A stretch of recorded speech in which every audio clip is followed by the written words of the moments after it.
Sa mga tanggapan ng bayan, may mga mukhang maamo, ngunit sa ilalim ng barot salamin, puso'y makasarili. Umuubo ng yaman ng bayan, parang buhayang gutom. Ang kanilang mga kamay, hindi tumitigil sa pandaraya.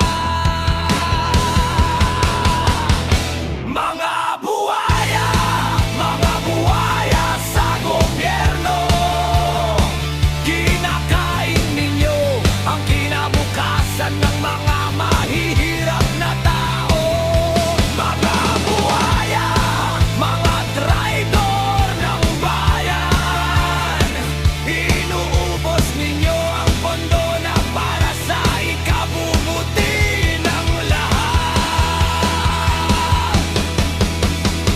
Ang mga proyekto para sa bayan, naging daan para yumaman. Ang pera ng mga manggagawa napupunta sa kanilang bulsa.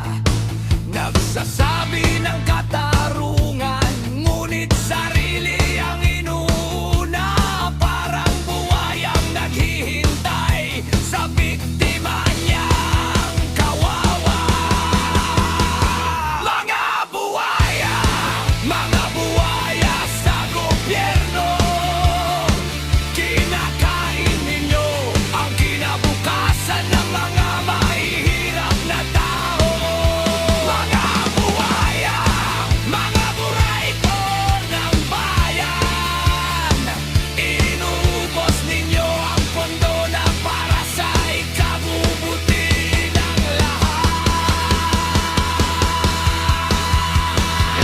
Mga mata ninyo'y puno ng kasakiman, mga dila ninyo'y umalingasaw ng kasinungalingan. Ngunit hindi kayo makakatakas sa hatol ng bayan. Ang katarungan ay darating, hindi kayo makakaligtas. Ang mga bata na nawalang paalan, mga pamilyang walang tahanan, ito ang bunga ng inyong kasakiman at katapatan na binalewala. Hindi kayo tunay na lider, kundi mga mandarambong. Dapat kayo